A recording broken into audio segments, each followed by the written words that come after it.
what do you think about the implications of artificial intelligence on Berkshire's businesses beyond autonomous driving and Geico, which you've talked about already? In your conversations with Bill Gates, have you thought through which other businesses will be most impacted?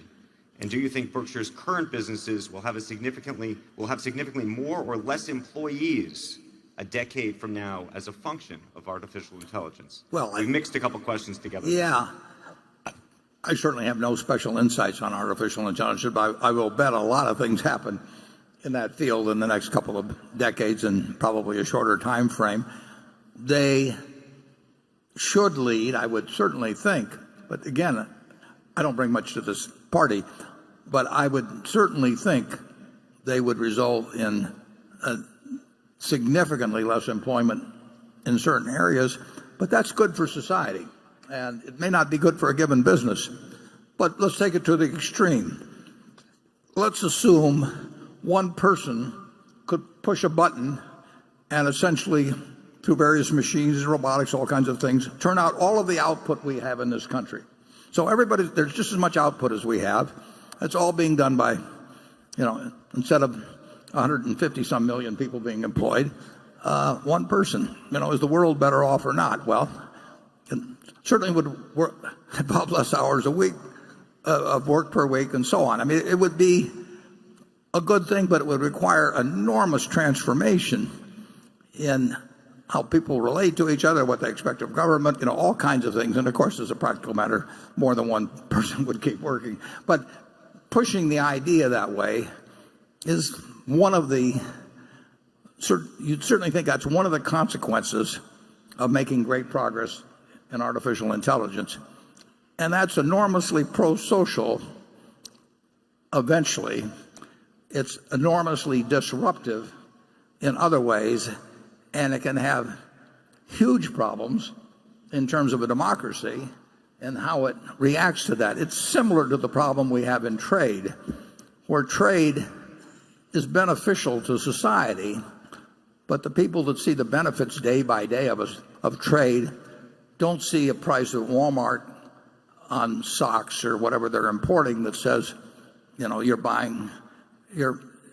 paying X, but you would pay X plus so many cents if you bought this domestically. So they're getting these small benefits and invisible benefits, and the guy that gets hurt by it, who's the roadkill of free trade, feels it very specifically, and that translates into politics. And so it gets very uncertain as to how the world would adjust, in my view, to great increases in productivity. And without knowing a thing about it, I would think that artificial intelligence would have that hugely beneficial social effect, but a very unpredictable political effect if it came in fast, which I think it could. Charlie? Well, you're painting a very funny world where everybody's engaged in trade, and the trade is I give you golf lessons and you dye my hair. And that would be a world kind of like the royal family of Kuwait or something. And I don't think it would be good for America to have everything produced by one person and the rest of us just engaged in leisure. How about if we just got twice as productive? What? How about if we got twice as productive in a short period of time so that 75 million people could do what 150 million people are doing now? I think you'd be amazed how quickly people would react to that. In what way? Favorably. And that's what happened during the period when everybody remembers with such affection, back in the Eisenhower years, 5% a year or something. People loved it. Nobody complained that they were getting air conditioning and they didn't have it before. Nobody wanted to go back to stinking, sweating nights in the South. Well, if you cut everybody's hours in half, it's one thing. But if you fire half the people and the other people keep working, I just think it gets very unpredictable. I mean, I think we saw some of that in this election because I think that. Well, we've adjusted to an enormous amount of it. It just came along a few percent per year. Well, and the question then is, I don't think you have to worry about it coming out of 25% a year. I think you have to worry about it. You're going to get less than 2% a year. That's what's worrisome. Okay, we'll move on.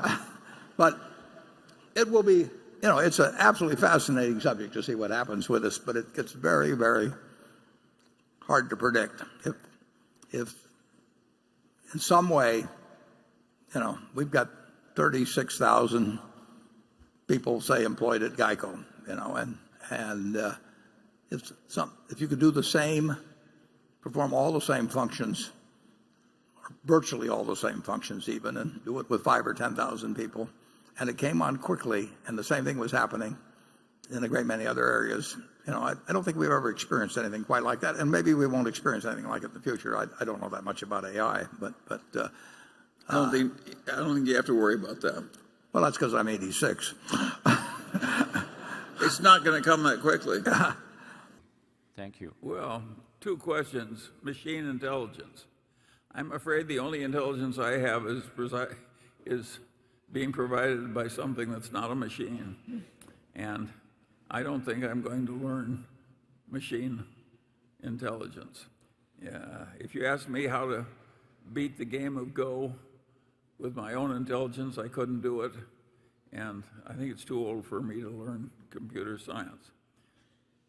Generally, I think that the machine intelligence has worked. After all, a machine now can beat the best human player of Go. But I think there's more hype in that field than there is probable achievement. So I don't think the world is going to be changed that much by machine intelligence. Some, but not hugely. And what was the other question? Well, One was machine intelligence. I think he was getting at capital allocation. Oh, yeah. Yeah. Well, that's such a general question. Generally speaking, we're always trying to get the best, to get something that's worth buying. And the human mind rejects that if you're in academia, because you could come in and make one declaratory sentence at the opening of the semester and you wouldn't have anything to do for the rest of your time. So people want to find some formula. It's what I call physics envy. These people want the world to be like physics. But the world isn't like physics outside of physics. And that false precision just does nothing but get you in trouble. So I would say you've got to master the general ideas, and you've got to work to improve your judgment slowly, the way all the rest of us had. And I don't think most individuals have much hope of individual gain from machine intelligence. No, I don't.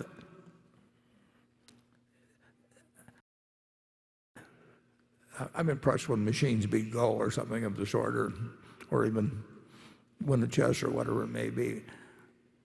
I don't really think they bring much to the table in terms of capital allocation or investing. And then I may be missing something entirely. Maybe I'm just blind to what's out there. You're missing a lot of very remunerative fee-earning twaddle. Yeah, well,